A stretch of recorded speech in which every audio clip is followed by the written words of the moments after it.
So a couple of months ago, I'm sitting in a cafe and I'm on my phone. I'm on a FaceTime call with my friend. Like, he's another editor as well. So we're talking about clients, we're talking about business, we're talking about how we're scaling and things like that. It's just vibes. And the cafe around me is quite busy, so it's not like I'm noticing anyone. But that was when some random guy walks up to me. He's kind of calling for my attention. He's waving his hand in front of my face. I'm thinking, wait, that's a bit rude. But I look up from my phone. He's a tall guy, like 6'4". He's like, looks pretty built. I'm not sure if it was just a coat that was quite thick, but he looks like he had some mass on him. And out of nowhere, he starts interrogating me. He's asking me what I'm doing, and then he asks if I'm on YouTube. Now, I'll be real, I thought he was taking the piss. I thought like he's just joking around with me. So I laugh and I tell him like, oh, go on, what's my name on YouTube? And he takes a moment, and I'm thinking that I got this motherfucker. I caught him lying. But then he says, you make like content about video editing, right? And it's at that moment that I look back down to my phone. I look at my friend, and his mouth's wide open. Like, at the time, we had about, I think, 1,000 subscribers, 1,500 subscribers. What's the chances out of 8 billion people that he finds me in some random cafe in the middle of a tiny town? I live in Luton. And it was such a surreal feeling because I'm thinking like, oh shit, this is like a fucking fan meet. Like, this guy actually recognizes me. So I get him a chai. Like, a chai is like a desi tea. So in like Asian culture, there's like a certain tea we have, and I was in that sort of cafe. So I bought him one and I sat him down, and it was so nice because he was asking these questions and he's thanking me for how much my content has helped him. We're speaking for like half an hour passes. He's literally like taking notes. Guy brought out a notepad and started taking notes about like the stuff I'm teaching. I'm teaching about like clients and branding and stuff while we're there. And by the end of it, we're in such a good conversation, and he tells me something that he didn't tell me earlier. He's telling me that this isn't the first time that he's seen me. In fact, a couple hours ago, he saw me walking around the shopping mall and he didn't say anything. And I was confused, so I asked him why, and he told me he was scared that I was gonna get annoyed or I was gonna get pissed off at him. And of course, it's like I laughed it off. I'm saying like, yeah, bro, like, yeah, because I was gonna beat the shit out of you the second you see me. But like, nah, like, it's good that you came up to you. I'm taking the piss in it. But genuinely, from the bottom of my heart, and I told him this as well, I am so glad he decided to come up to me, even though he felt like he shouldn't have. I'm glad he got over that feeling of fear and that feeling of fear of rejection, because it honestly, maybe it made his day to meet me, but it made my day too. Like, bro, I'm still like small as fuck. Sure, like, we're hoping a lot of video editors and stuff, but compared to like some motherfucker like Mr. Beast or the Sidemen, like, I'm still kind of small. Of course, I've worked with these guys, but in terms of how big my name is, so for someone to come up to me and say like they've watched my stuff and it's helped them, that was such a beautiful feeling. He was following me on Instagram. I ended up following him back, and like sometimes he'll DM me and I'll help him out, and it's just, he learned something very important that day. He learned that if you want to build the connections that you want, you're gonna have to get over your fear of rejection, because you're an editor right now in this huge sea which is the YouTube economy, and there's tens of thousands, hundreds of thousands, probably no, millions of YouTube creators out there. And if I'm being honest, you only need like a few clients to start taking off your career. Let's put some numbers to your goals. Let's say that you want to make a couple K a month from editing. Let's say 5K. Let's say you want to go for that magical number, which I always recommend, which is like, okay, 10K per month. If we just did the maths on that, like, realistically, is it reasonable that you can get a client that pays you a few $100s a video and you get like 4 or 5 of them done a week? Like, let's say you get your editing to a point where you're charging a shit ton for it. Maybe right now you're not getting clients, but within the next year, 2 years, you could, if you grind it out, you could get to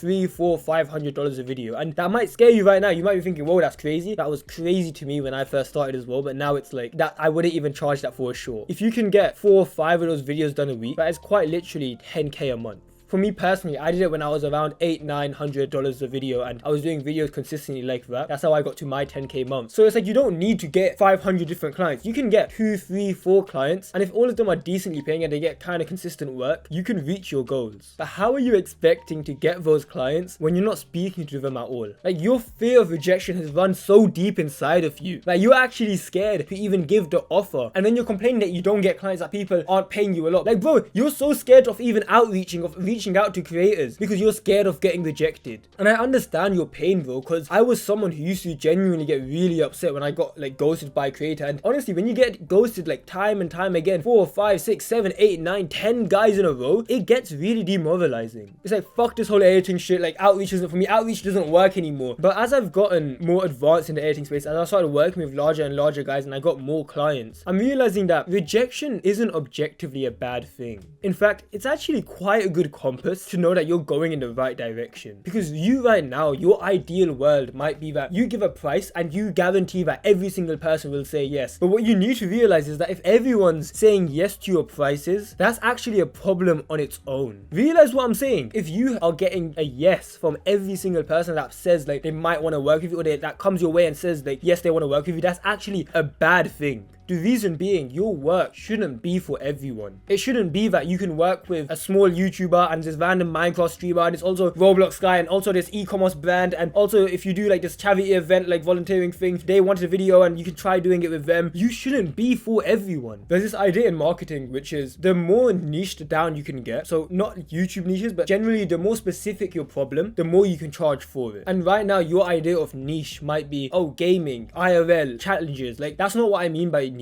I mean more in a broad sense. So just, I know you're an editor, but take your mind outside of editing just for a second. Look at editing as like a small business opportunity, and you can see all the hundreds of different businesses, thousands of different business ideas as well around it, right? Like you've got real estate, you've got YouTube, you've got SMMA, you have like physical like supplement businesses in a gym business, you've got all these different businesses in the world. What we're saying is for the people that we want to serve as a video editor, we're going to niche into just YouTube. The reason I say YouTube is because YouTube is the fastest growing video platform that's out there. It's going to stay for a while, and the people that you meet, and you fit in a lot more in the YouTube space, and you have more of a chance to grow as an editor than you do in something like real estate or the gym space. Just think about it, right? As a teenager, I'm assuming you're like a teenager like me, or maybe you're a little bit older. I'm 18 right now. You are probably a little too young for you to go up to some 40-50-year-old real estate guy who owns like 8 mansions and you tell him, hey bro, I can double your business if you just give me like 10k a month. Like, he's not gonna trust you. YouTube is pretty much the only industry where you being younger actually serves you. Like, I was 17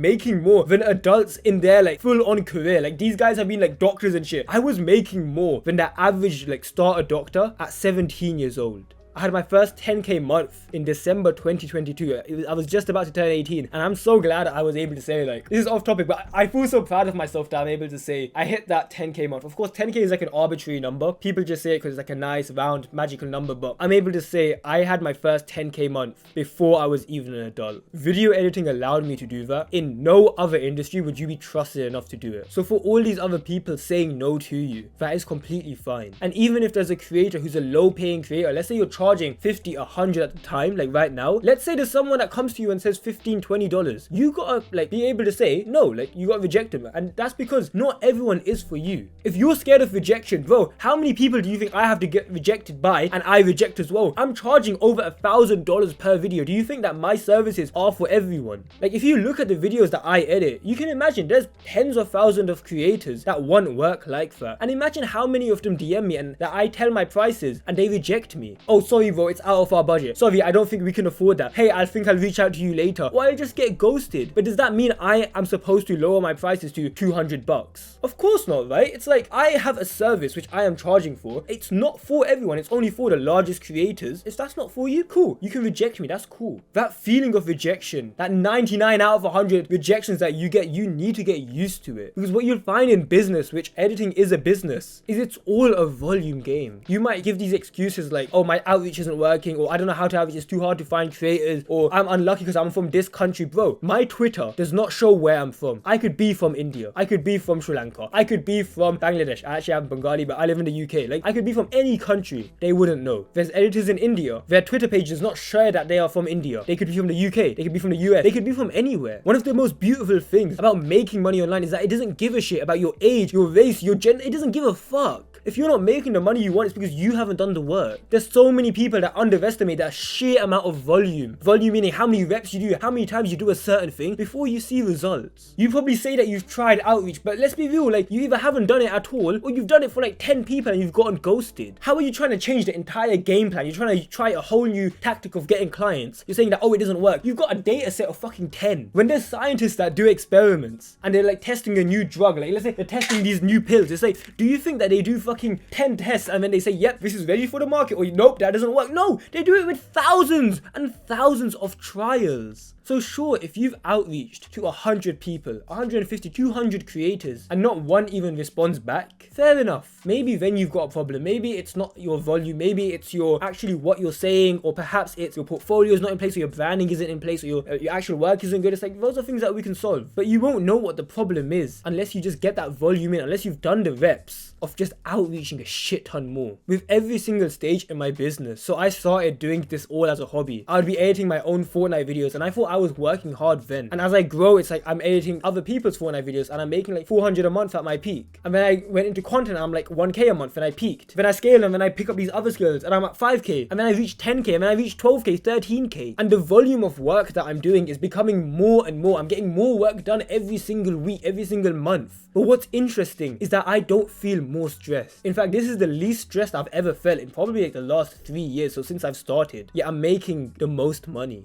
The way you do that is by changing your perspective on volume. You need to change how you see the world in terms of how much work needs to be done. Because when I used to edit for 2 hours a day and I edited like one Fortnite video a week, I used to think that that was hard work. And now I look at that and I'm thinking like, oh no, that was so easy. Now I'm doing hard work. I have to record, I have to edit my client videos, I have to teach other editors, I have like coaching clients, I have my private community, I need to talk to all these people. Like, this is now hard work. But then in a year from now, as I continue working, this is all going to seem easy. And I'm going to have even bigger projects that I'm working on. So you outreaching a lot might seem like a lot now. I promise you, just realize that you need to bring up your volume, so how much outreach you're doing. And in a few months, that'll feel normal to you. But you need to start by just doing it while you're uncomfortable, while it still feels like a lot. Okay, so now we've got like the general strategy down. You understand the concept of volume. The platform that you choose doesn't matter too much. A lot of people argue whether it's cold email or should I use Twitter, should I use LinkedIn, should I use Instagram or YouTube comments or like whatever. The truth is, if you get enough volume, what you do truly doesn't matter. The quote is, volume negates luck. It doesn't matter if you're the unluckiest person in the world. If you get rejected by 99% of people, if you did enough volume, that 1% would still get big enough, right? It's like if you did 5 people and you were only had like 1% luck, you would probably not get a single person. But if you outreach to 2,000 people over the next few years, even if you had 1% luck and 1% of people reply to you, 20 people that respond to you, if you had a 1% response rate, that is more than enough for you to build your career if you can actually close them and everything. Like, you just need to get more volume. The way I recommend going about it is Twitter, use the search. So you can search up things like looking for editor, hiring editor, looking for YouTube editor. Second thing is use something like YT Jobs. YT Jobs is a website by, it doesn't matter who it's by. Search up YT Jobs. That's where a lot of people post things about their hiring, and there's loads of editors and stuff on there. There's Vouch Creators, I think it's called, like Vouch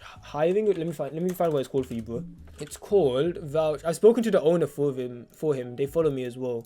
Vouch Creators. If you go on Vouch Creators, it's the Vouch app. They have an app where creators basically put job posting, editors can apply to it. That's quite good. Other than that, just being well connected, so building your own brand and networking. If you search up Malice, networking, editing, something like that, it'll come up on YouTube. If you search up how to network, one of the best ways to get clients is when someone else has spoken about you, because then you basically have the fucking job already. So like if you pass this chicken and chip shop every single day when you go to school, you pass it every single day, but you never go inside. And then one day your friend says that, oh, have you heard about that chicken and chip shop? I've heard it's really good. You are more likely to go to that chicken and chip shop now, right? Even if it's just to try it. In the same way, when you have a valuable network and you've built your brand and you've positioned yourself in a way that you're an authority figure, you are basically that chicken and chip shop that everyone's recommending. So go on to basically any platform. Just choose 1 or 2 at first and get a ridiculous amount of volume on it. You want to get so much volume. The reason being, we want to get you better at a certain platform. The way you increase that conversion rate, the way you increase how many people, like a percentage chance that you have, almost like your luck. So let's say you reach out to 100 people, what's the chance that we get a response from them? The way you increase that percentage is by mastering a single platform. For me, it was Twitter. I just became the best at Twitter outreach, and it's like, of course I might not be like the best, but I'm a lot better than like 99.9% of people, because instead of me focusing on cold email and then Instagram and then YouTube comments and it's like all this different shit, I just said, you know what, Twitter, they're all going to be hard, let me just pick Twitter and become the best at it. I'll reach out to 1,000 guys, 2,000 guys over the next year. Yeah, I'll probably be good at it by then. Just message them like, hey, I saw you're looking for an editor. DM them your portfolio, and that's basically it. And you learn how to speak as you go. I know this might not have been the answer you want, but trust me when I say volume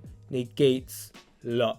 If you can do enough of the same shit, you will get extremely good. And nobody else is going to tell you this. The reason being, they want to show you some quick AI tool and they want to tell you that in 5 seconds that you can become like the best editor in the world. They're not going to tell you that, yeah, volume negates luck. Like, that makes sense. Even to your head now, you watching this, you know that makes sense. Then why is every other editing creator telling you that, oh, you just need this one tool, you can just do this one tactic, oh, see if you are pro? Like, it's bullshit content that they're using you for views. I've made it my mission to help video editors make a fuck ton of money. So if that's something you're going to be interested in, clearly, I mean, you've watched this video, so go down below right now, bitch. Subscribe. You can click the red subscribe button and then watch this video here. Take care. Peace.